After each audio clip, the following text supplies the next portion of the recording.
Hello, I'm Jennifer of Jen and Coco. Thank y'all for joining me today, and I hope that you have your mugs of hot chocolate ready because today we are going to be working more on our language. This will be the language of the Venus Medusa, our people with Venus flytrap for hair, and hope you have your mugs of hot chocolate ready. Let's get it in. Okay, so last week I fixed some issues, or I fixed some errors I had in regards to the verb system. And I also mentioned that I'm going to want to do more with it. So we're going to start doing more with it. Because what I want to do, I want to add in some mood. And I was doing a little bit of research into sort of what moods there are and that sort of stuff, kind of what I want. And what I particularly felt like would be kind of a fun thing to work with and something that I kind of want to experiment with is evidentiality, particularly sensory evidentiality. Um, so whether or not a piece is um, so whether or not a verb is determined or a verb whether you can see it or hear it or some other sense. So I do want to do sensory modality. Um, and I kind of want to experiment with that some. I don't know if I'll do any other moods, but at the very least, I kind of want this to be kind of made into part of the core system of how the verbs work. Um, kind of in a similar fashion to how the perfective and imperfective are just a core, as well as tense, are just a core part of the verb. I want this sensory modality to also be a core part of the verb. Um, so let's start looking into those sort of things. So we're going to actually copy and paste this over here because this is our initial.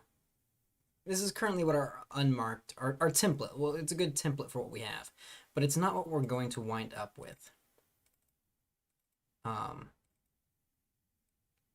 so this is our, assuming we had no, um, assuming we had no mood, this right here is what our verbs would look like, how they would function. Roughly speaking, we still like there's still some gaps and some things that we would need to relook at and figure out. But now that we're adding in mood into how all this works, we got to back up and relook at how all this is going, how all this works, and how all this it happens. Um, so with the sensory modality, the types there are three-ish types I'm aware of. Of you have sight, audio, and um, essentially other. We'll say either non-sight, non-audio, or non-both. Um, so that's gonna be your smell, taste, touch. Um, I really like the idea of having smell, taste, touch being together, and here's why. With the fact of these people are. Last week we decided that the Venus flytraps, that these people are born with these Venus flytraps, that it is a part of who they are, um, that they have molded into one person. So they're one being. So I also got to thinking of that made mean that there'd be some sort of sensory connection between the humans and the Venus flytraps. I don't know the extent of that yet. I don't know whether that means that the Venus flytraps have grown sensory hairs similar to what we have on our arms and actually all over our body to be able to feel things, or whether they are kind of like our hair, where you could touch part of your hair and you wouldn't know it, or someone else could touch your hair without you knowing it, because your hair itself has no actual feeling receptors or touch receptors. So I don't know. My guess is I don't think Venus flytraps have developed touch receptors that like we have already. I don't think that that's quite there. However, Venus flytraps do already have their own touch receptors in their traps. It's the hair triggers that they use to act to tell whether or not there is something worth closing on. Essentially, for those not familiar with how Venus flytrap works, inside the trap there are a couple triggers hairs. I think it's 3 on each side, 3 or 5. I don't remember exactly, but there's a couple tiny trigger hairs. And if something trips a hair, it sends a mark throughout the entire fly trap. This is all an internal mark, and it kind of sets a timer going. And if another hair is triggered, that's what then tells it to shut. So that way, just like an accidental, like a leaf falling on the Venus flytrap won't set it off. So it has some sort of intelligence, well, quote unquote, intelligence there to work with. So, and as those hairs keep getting triggered, as the whatever is inside it gets struggles to get free from this now trap it's inside of, that just causes the Venus flytrap to shut tighter and tighter. That means that there is some sort of touch receptor,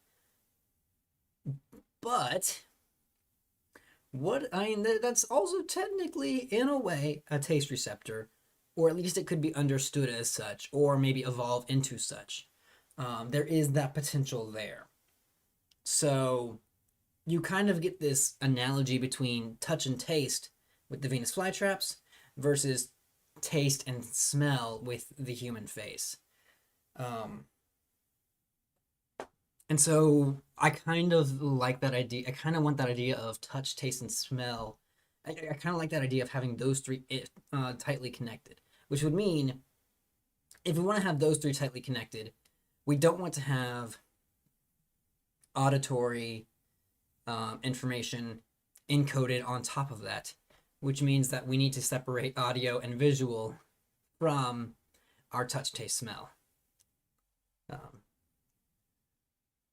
And it's possible that this society might only wind up with one primary word for those other three senses in general. Just a kind of a catch-all term for touch, taste, smell, since they do perceive the three as very interconnected experience, as opposed to us where it's just smell and taste are very interconnected.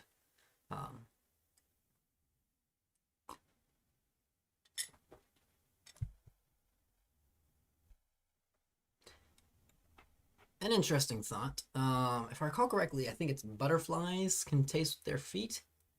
That'd be a very interesting revelation for a society like this, where to figure out that other organisms kind of perceive things similarly. Don't know if that's relevant to what we're doing right now, but it's something to keep in mind, potentially keep in mind if it does become relevant in the future. Okay. First, so here we're going to have so we're going to work with just our simple tenses, so non-past and past. So we are going to work first with, we're going to need a visual, sensory modality. Actually, I think I still have the, nope, I don't. We're going to have our auditory. Oh, that's not what I wanted. But that kind of is. And our touch, taste, smell. So visual, audio, and the others. So the visual, this would be the I see it happening, or I see it happened. In order like to say, let's go back to our test over here. So in the case of Sally throws rocks, it would be Sally throws rocks, and I saw it. versus Sally throws rocks. And I heard it. Versus Sally throws rocks.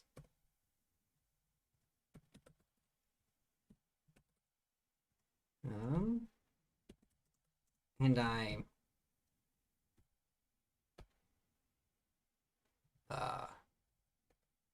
felt, tasted, smelled it.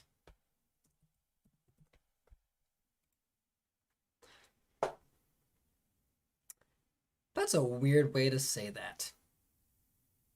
Sally throws rocks and I tasted it. Sally throws rocks and I smelled it. Sally throws rocks and I felt it. Okay, I felt it makes sense. That would be, actually, I could fully understand I felt it. Sally throws rocks and that rock just hit me back in the head, could be the implication there.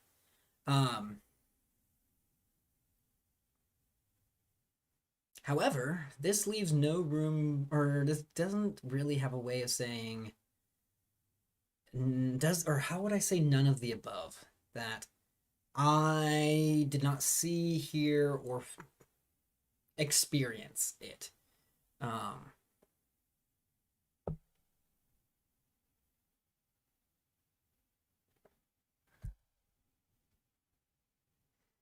So how do we mark that? Or do we just default to feel, taste, smell and let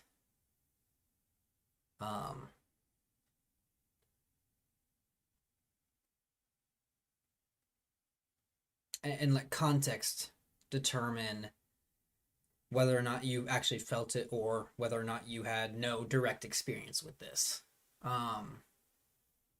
The alternative to this sensory is that we could also do, I think it's evidentiality. So we could do Sally throws rocks. So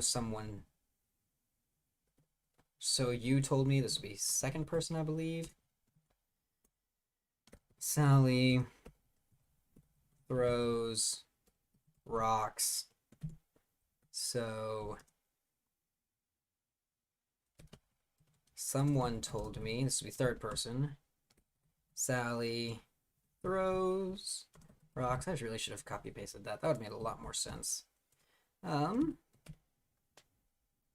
Sally throws rocks, so you told me. Sally throws rocks, so someone told me.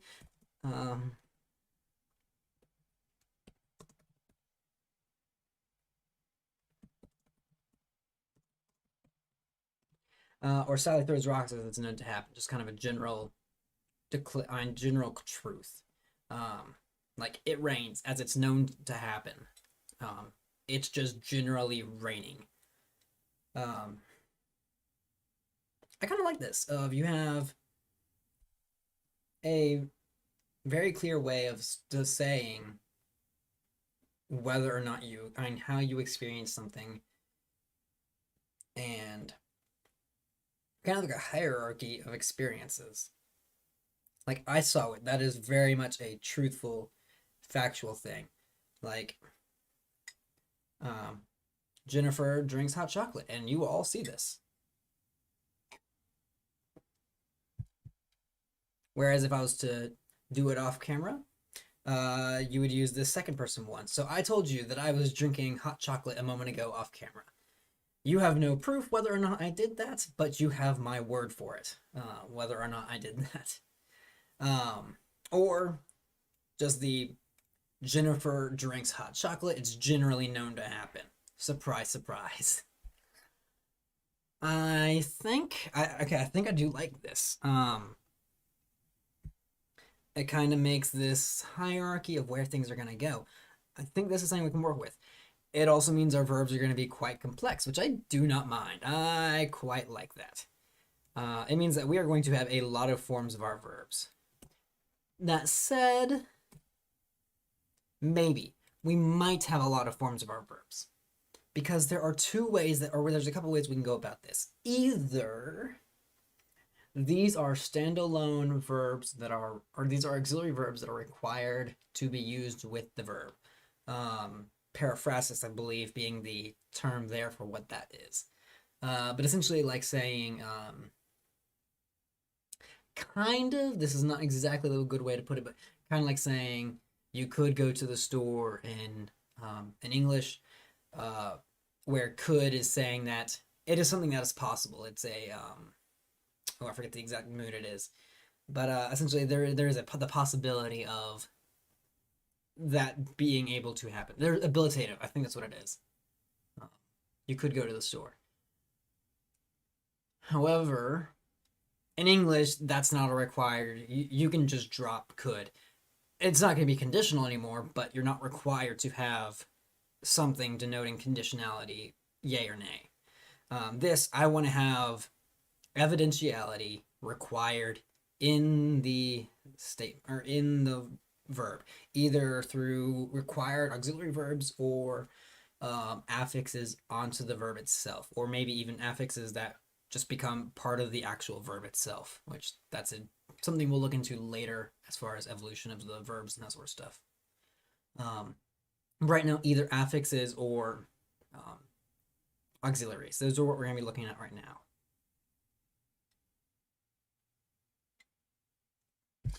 So if it's in, the other thing is we can also mix and match.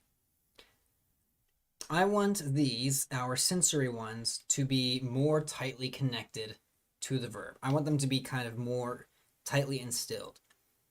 That means an option could be that we have these as affixes and these as auxiliaries. So, which would mean you'd have the interesting thing of, you would have to say, so you told me and you saw it? That would be kind of an interesting implication. And it was seen. Ooh. So in that, if that was the case, not only would you have to know, or not only would you be saying where your source comes from, but also how much you trust that source that it's coming from. So let's play with this for a moment. So let's say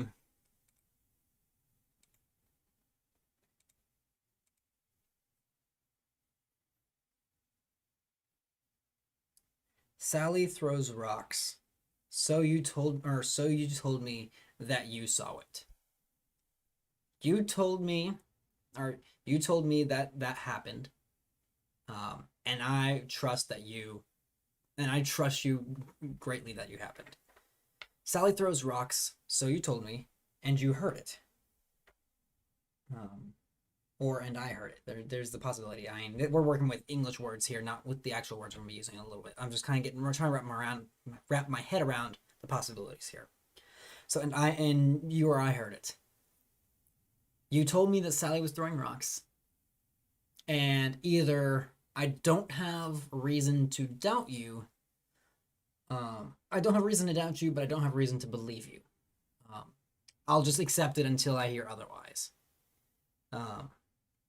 Sally throws rocks, so you told me, and you tasted, and you felt it, you tasted it, you smelled it, or I felt it, I tasted it, I smelled it. I don't believe that you saw, or I don't believe that Sally was actually throwing rocks. I question your authority on the subject. I question your I question something about it, but I question the realism of the statement.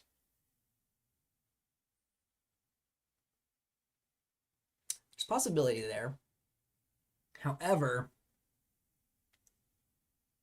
it kind of creates a further question. No, it doesn't. Okay. So where I was going in my head with that was, it kind of creates a further question of, would you wind up with a recursive cycle, an endless recursive cycle of, so you told me, so you heard from someone else. And I don't think so, because we are saying that if we use these as a matter of trust when it comes to these, like Sally throws rocks as it's known to happen and I saw it,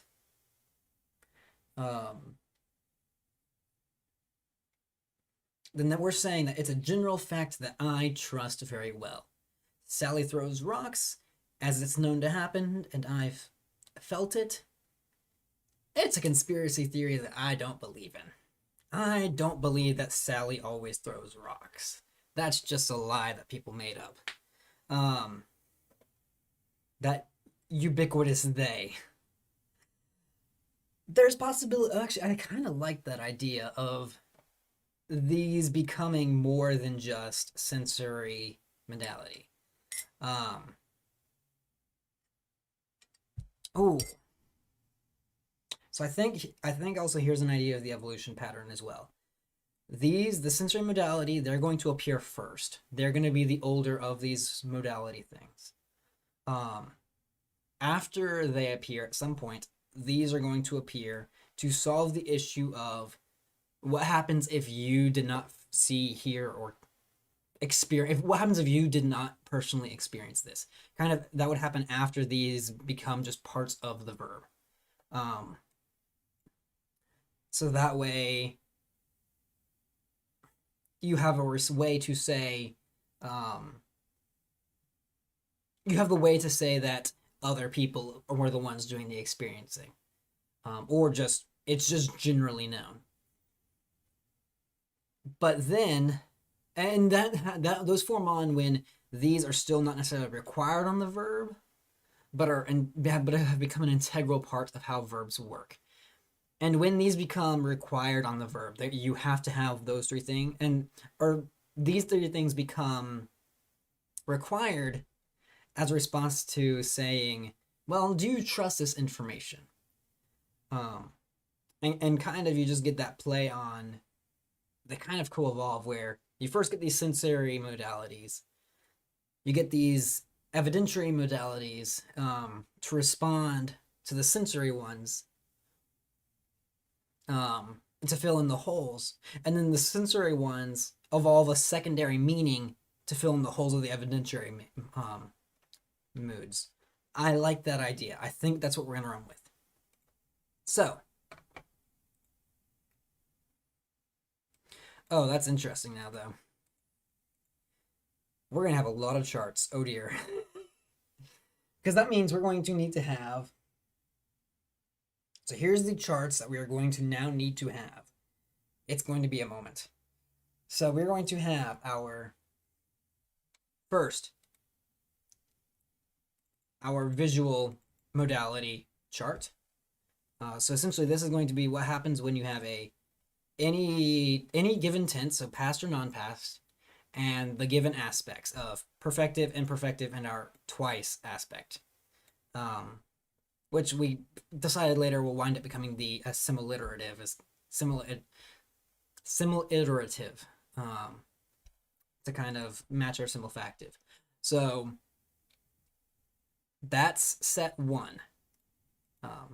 Set two, it's our auditory.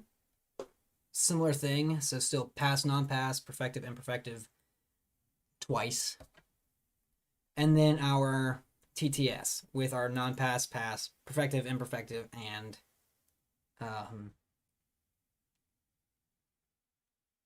twice verbs or versions. So that means for if you have just a basic verb, without getting into other modalities or other tenses that are not marked in these columns right here, in these three graphs, these three charts. One verb, let's say to throw, could be marked. Let's see, 1, 2, 3, 4, 5, or 3 by 2, that's 6. 6 times 3. One verb can be marked 18 ways. And I think all of these are going to be pretty much onto the verb. These are going to be your affixes. And everything else is going to be auxiliaries to some extent. So we now have 18 different affixes on, or basic affixes onto the verb that you have to learn if you want to be able to speak this language. So if I wanted to say, I saw Sally throw rocks yesterday. Or I saw Sally throw, I saw Sally was throwing rocks yesterday. And I saw it. I was watching her. That would mean you'd need your visual, because you saw it, your past, because it happened in the past, and your imperfective, because it was an ongoing thing. And you would need to know those three things in order to be able to say, I saw Sally throwing rocks yesterday. But you would be able to take out saw, throw, saw, and, or let's see, I saw. You saw one yesterday would essentially become onto the verb and the ing. All three of those would be part of the verb. I like that. I like that a lot. Okay. So, I think we're just going to go with very simple. We're going to go with to see, to hear, and ooh.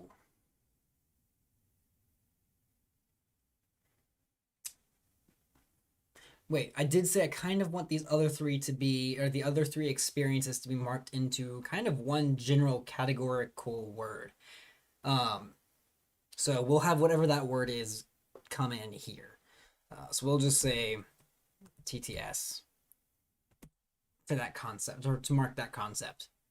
I know these are very profound and unbelievably bizarre ways to mark these.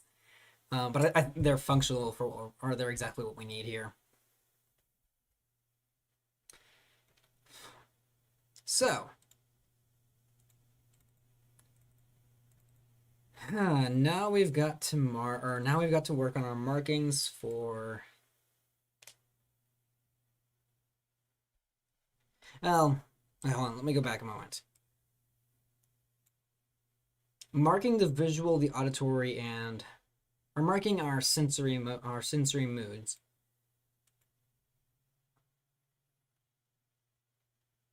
I don't think that's going to affect a lot of how some of these things are going to work. So I don't think I necessarily need to make charts for them right now, because these are not charts of vocabulary, which when we start making vocabulary, once we start getting phonology in place, our wonderfully rich phonology that we have here in place, once we have all that, then we'll need to start making these charts. Right now, these charts are supposed to just be saying, what do these mean?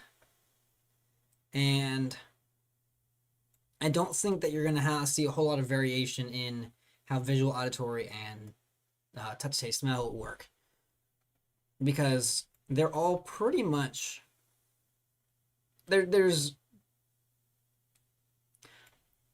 I'm going to say that they're all pretty much clear, cut, and dry. They're pretty straightforward. That said, the perfective and imperfective are also pretty straightforward, but there is reason for them to change, because in the present tense, these kind of do change some, because these people see the present as an ongoing thing, which means to say you did something once would be kind of a way to emphasize that. Ooh, here's an important thing to note.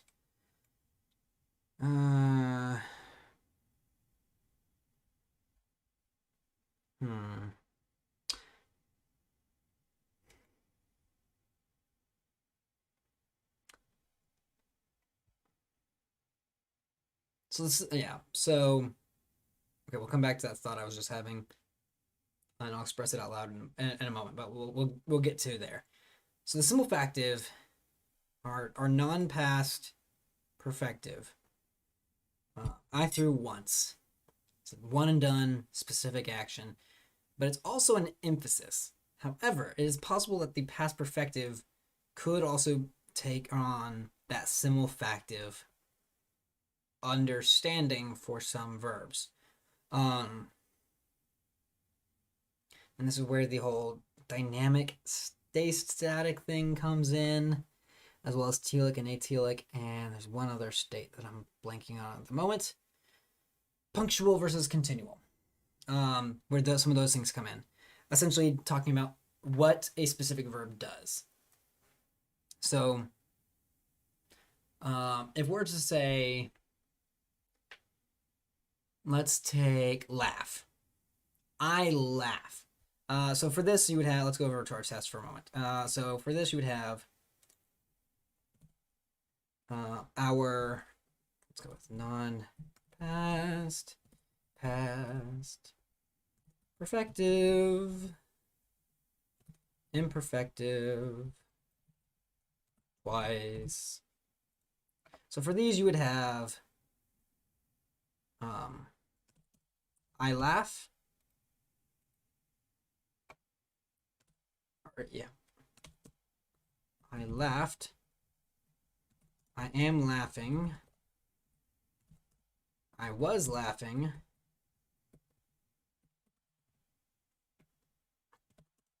I laughed. I laugh twice. And I laughed twice.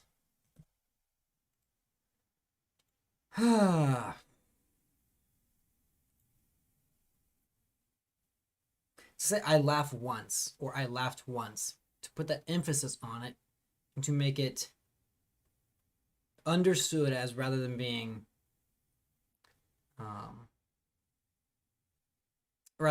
an, I mean, there's, you can point out the difference between it being a one thing, like a single ha, and just a single standalone ha, versus a ha within a multitude of ha's.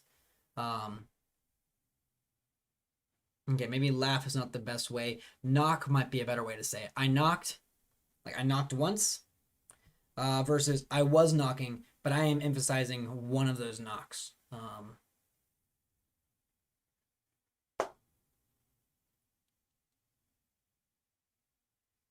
So we're kind of getting this difference now between our singular knock, which would be our perfective, kind of, our singular knock versus our specific, this one specific knock within a set of knocks, or a specific, or a knock within a set of knocks.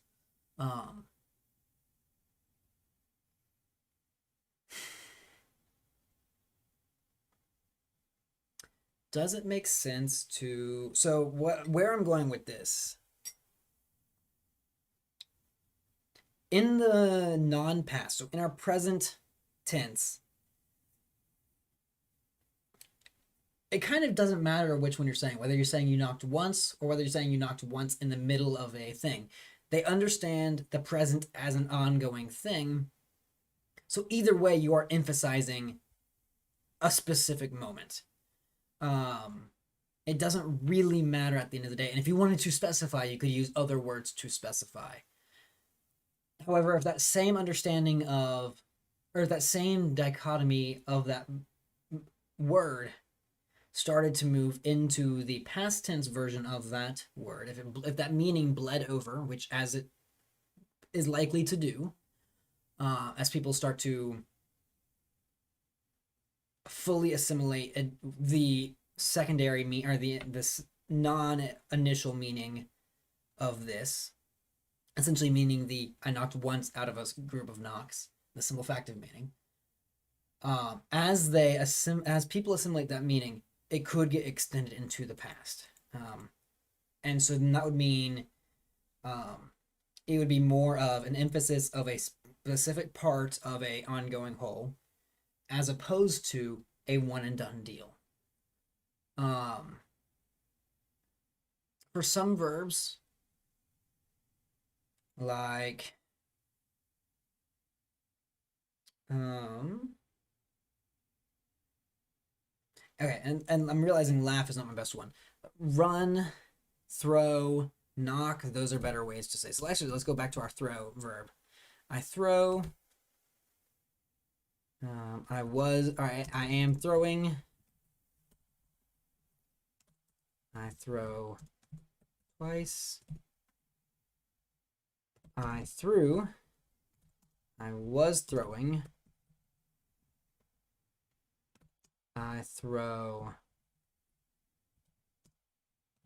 twice.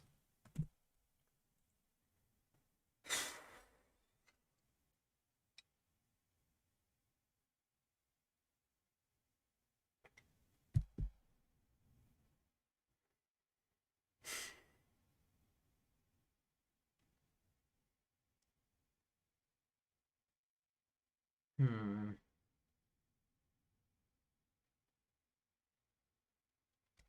And then a different one that would better stay, that would better help contrast part of a verb that wouldn't have the similar issue. So let's make or let's repeat this chart.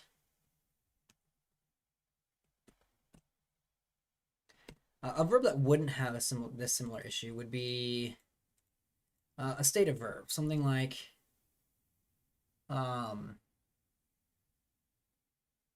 or here. So of the 5 types of verbs, there is punctual atelic, punctual telic, continual telic, continual atelic, and stative. Throw, if I recall, throw, if I get, I'm thinking correctly, would be punctual because it is a one and done, kind of an instantaneous thing. You throw. And it is, I don't remember if it's telic or atelic. I'd have to remember that. I'd have to look that up again. I want to say it'd be telic. Not, and I believe it's one.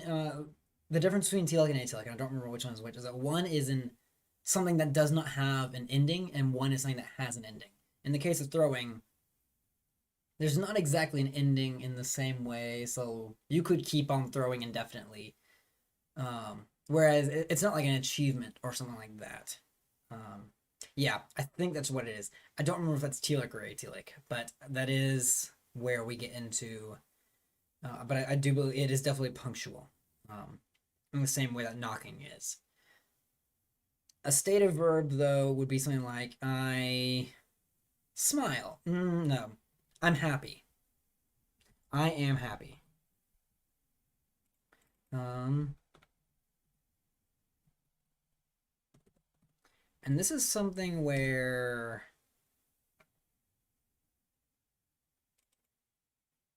this is kind of like I am being happy. That's probably the best way to put it in English. But I am, I guess, or a good way, or not or a way to put it that's not awful is I am currently happy with the implication of I have been happy and I will be happy. My happiness has not changed yet. It is not a single moment. It is an ongoing thing. As the future, or as the present, as the future continually becomes the present, becomes the past.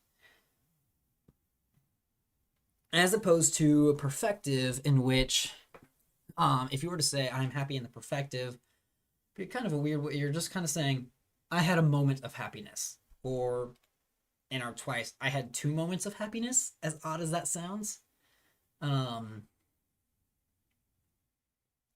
and that's where our perfective definitely being, um, or definitely becoming more of a emphasis aspect here of having that emphasizing aspect of I knew happiness for a moment. Yeah,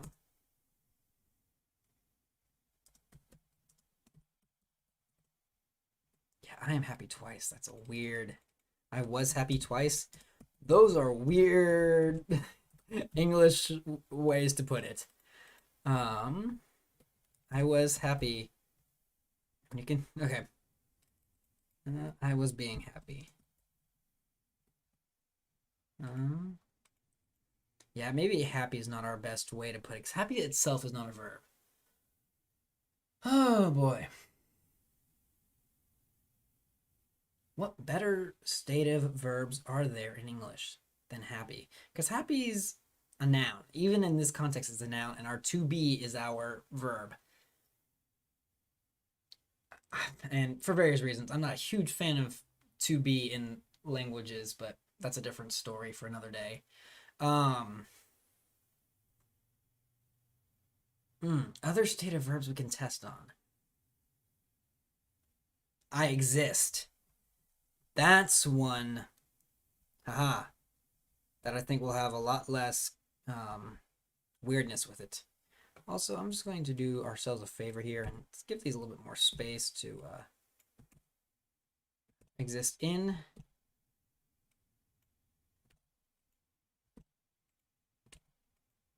Yeah, that's not bad. I exist, which I realize is similar to be, but that's a different story. I am existing. I exist twice. Again, that's a weird way to put it, but it is a grammatically correct word, I guess, maybe, in this language. Or a grammatically correct concept. I did exist.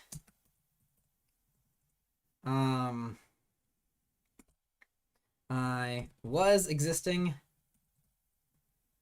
I existed. Oh no, I existed. I did it not. I did exist. I existed.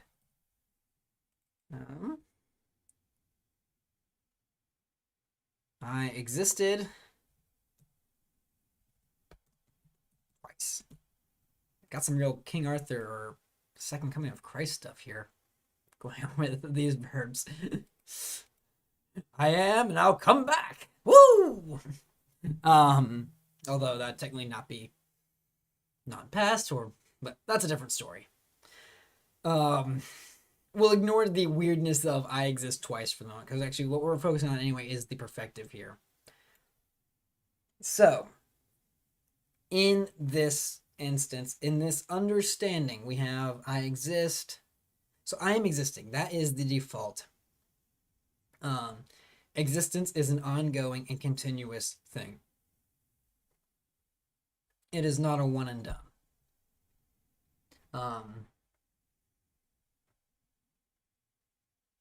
And so it's an ongoing, continuous thing. To say I exist would be, or to say I exist as a specific one and done thing would be an emphasis on whatever moment that was. So kind of actually a bold, you could use that for like a bold declarative statement of just I exist. And whereas your general I'm existing, I am alive versus I'm alive, I exist. Okay, so and you kind of get that very much it's a part of a whole, it is you're emphasizing that part of that whole.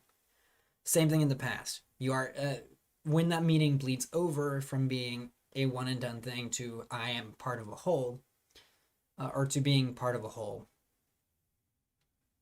I existed. That was a thing that happened, or that was a thing that was true at that moment. That's a good way to put it. It was a thing that was true at that moment. That is what I'm trying to say here with this perfective, I guess, or was what this perfective is going to become, is that it was a thing that was true at the tense that I am saying it is. And again, truth will be variable with these, but that's a slightly different story that I'll look into a little bit more in a moment. So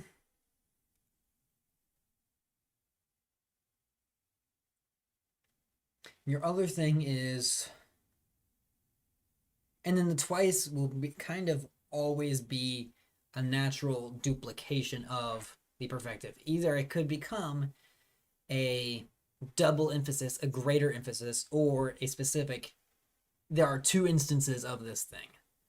I think with these verbs, almost in the present tense, it's going to be an even stronger emphasis. I don't only exist, I exist twice. As opposed to, yeah, there were two instances where I existed that matter to what we're talking about. Um,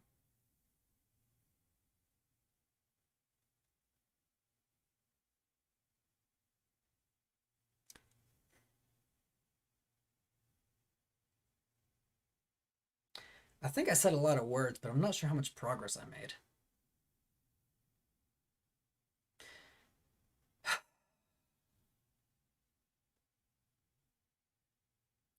I get the feeling that this is something that's going to make more sense later, and I'm just not sure what to think of it right now.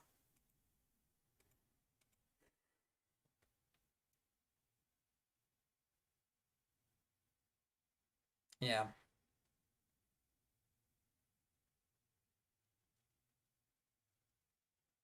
Don't know what to say about that one right now. So we will look at that more as we go on later. Okay. Coming back here, we have, so now things that we can mark on the verb.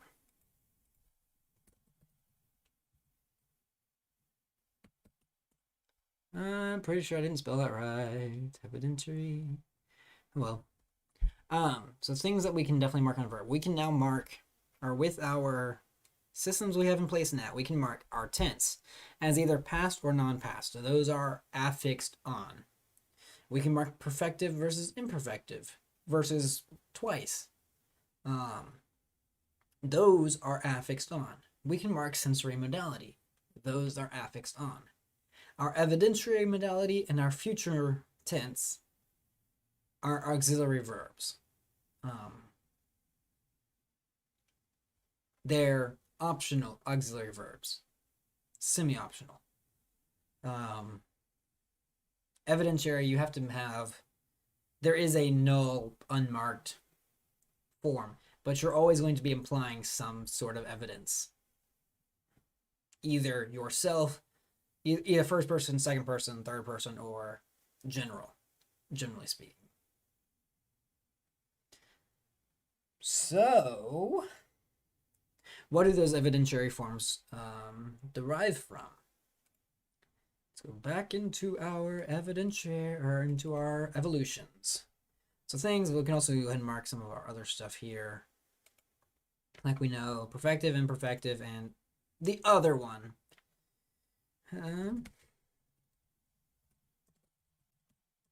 Perfective aspect comes from the word meaning once. Once, one time, one out of, something like that, but it definitely has one in there. Imperfective, well, that's our unmarked form, so I don't need to mark that one. Our twice aspect, that's what we're going to call it from now, comes from twice, two times, two out of,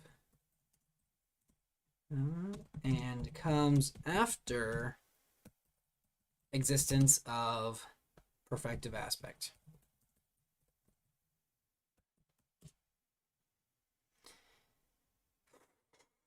Sensory modality. Well, actually, hold up. Our past tense comes from experience to undergo, to be a part of. I do like that. Something meaning something similar to those lines. Visual modality comes from blah. To see. Auditory modality comes from to hear. TTS modality comes from to TTS. That is a weird way to put that, but I know what it means. But just in case I forget what it means later, to touch, smell, taste. Let's do touch, taste, smell. Let's put that in the right order. Boom. What else is there with verbs? There is our evidentiary modalities. Second person.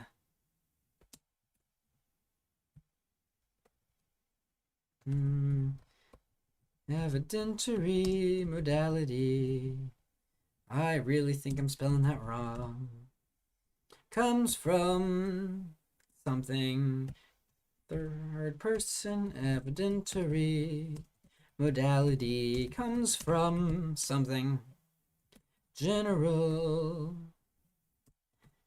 evidentiary modality comes from something.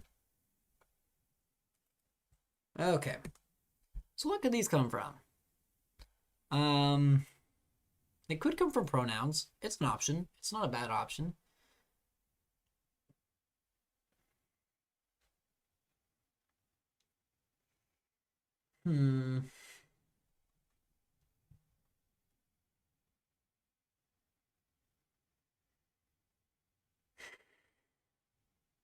I think pronouns, at least for the second person, third person, makes sense. Of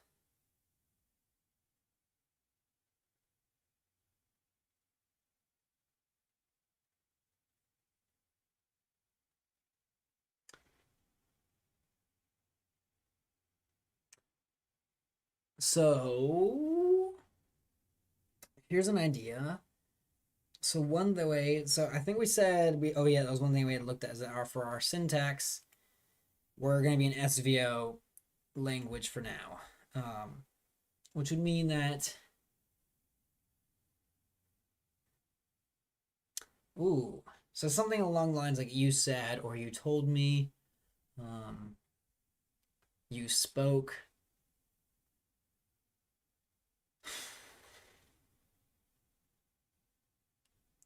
It almost feels like it's going to be some combination of a pronoun with a verb meaning speak, reported, told, or yeah, said. You said, told, reported.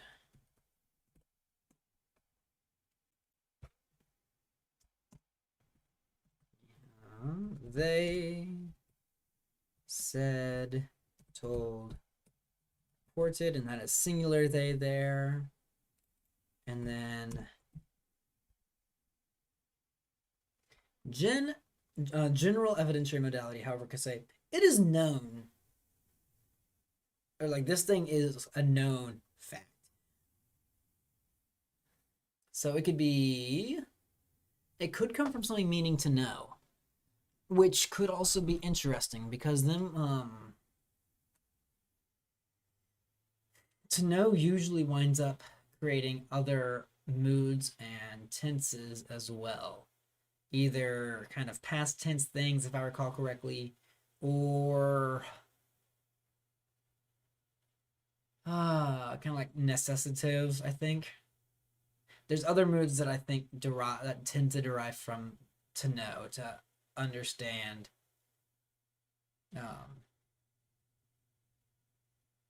To be aware of. Ooh, to be aware of. Yeah, to know / to be aware of.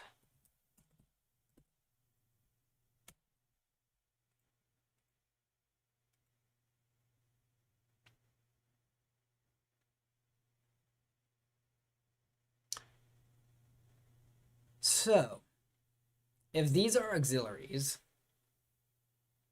I should also mark what our future is coming from, which I believe our future we said was going to be just a simple to go. Fancy. We'll move these down just a little bit. Future tense Comes from to go. The super out there and surprise curveball. So let's play around for a moment. Word marking. If I recall correctly, I don't remember off the top of my head whether auxiliaries tend to come before or after verbs in head initial languages. However, so we'll ignore that for a moment. We're just going to say for right now that auxiliaries come before the verb. Not still, yeah, that sounds, I think that's the correct order, although I may be wrong on that. We'll come back to that. Affixes tend to affix onto the auxiliary, not the lexical verb. So in the case of, let's go back to our test. We have Sally throws rocks. So in the case of Sally, and again, we're going to look at having for right now, we're going to say our auxiliaries are before our verbs, just as an example.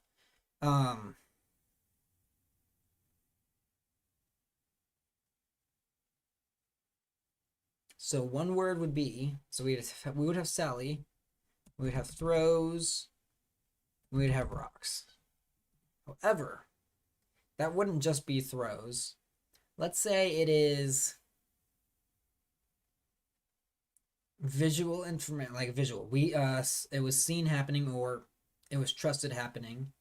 Actually, hold on, let's do this. Let's say it is future tense. It is going to happen. Sally will throw rocks. We will hear it. So it is auditory information. We will hear her throwing rocks. Yeah, we'll stick with that right now. So Sally will hear. So rather than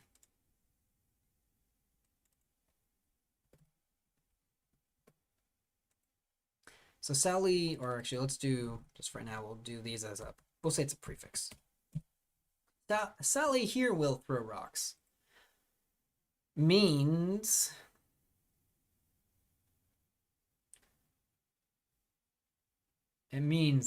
I'm gonna hear Sally throwing rocks. Whoa. But the I'm gonna hear is that this is the word meaning I'm going to hear. Another example would be, so actually this would be subject. Actually, well, I'm not going to worry about the gloss right now. Sally, let's say it was someone I kind of trust-ish. At least I have no reason to distrust them. I have no reason to trust or distrust either way. But, so, Sally, hear you, but it was reported to me, actually it was reported to me by someone that Sally was throwing rocks. So Sally, here they throws rocks. In other words, someone told me that Sally was throwing rocks. I have no reason to distrust them. And this is all in contrast to Sally here throw rocks. Actually, we'll do this for just to line it up. So yeah, Sally here throw rocks. In other words, I heard Sally throwing rocks right now. Or I hear Sally throwing rocks right now at this moment. I can hear her. She's outside my room. I can hear her throwing the rocks. I can hear the rocks hitting. I can hear Sally doing it. I know it's happening.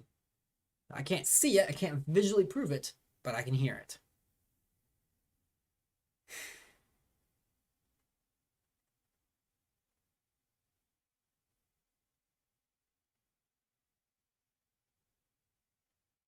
Yeah, I like this.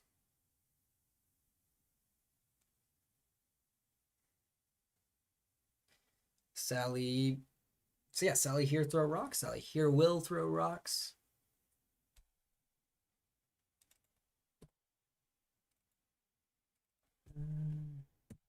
Sally here throws rocks. Sally here will throw rocks. Sally here they throw rocks or throws rocks. Boom. That's kind of a rough idea how this is gonna work. I like this. This is good. This is what we want.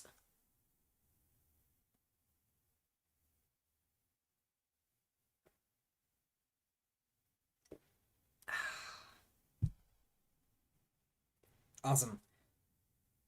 So now, what's our next plan?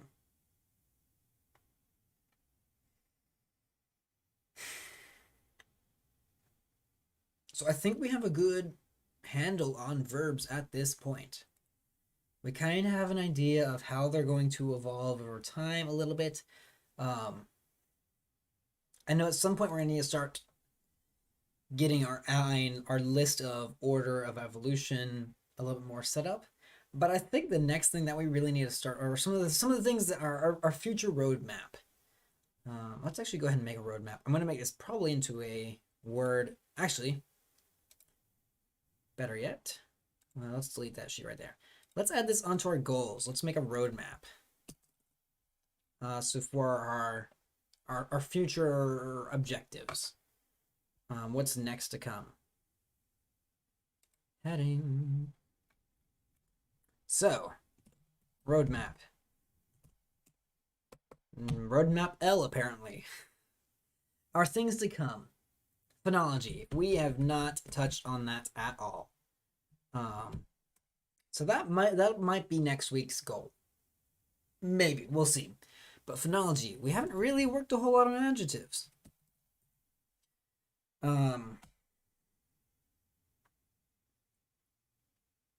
So phonology, adjectives. We haven't worked on adverbs as well either, or the things that they do to function.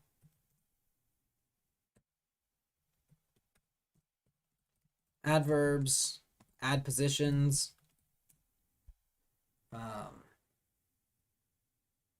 So these are a few things to look at or to look at in our upcoming, as far as our language is concerned specifically. This is our language specific roadmap.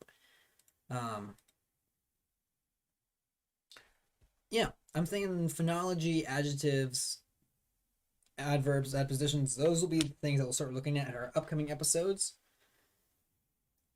I think that this is a good spot to wrap up for the day. So, thank you all, everyone who's been watching today. I hope you've had a good time. Please, let me know if there's anything that you'd like to see or any ideas you have for this language.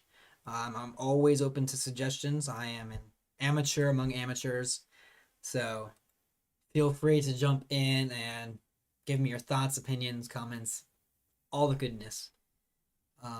Until then, I currently plan on being here again on Thursday, likely at 5 o'clock again, although I will make sure to update if it is going to be at 11 o'clock in the morning instead. But so far, this 5 o'clock time has been pretty consistent for me and has been working out pretty well. So I look forward to seeing you all again this time next week. Thank you all for joining me and have a good day.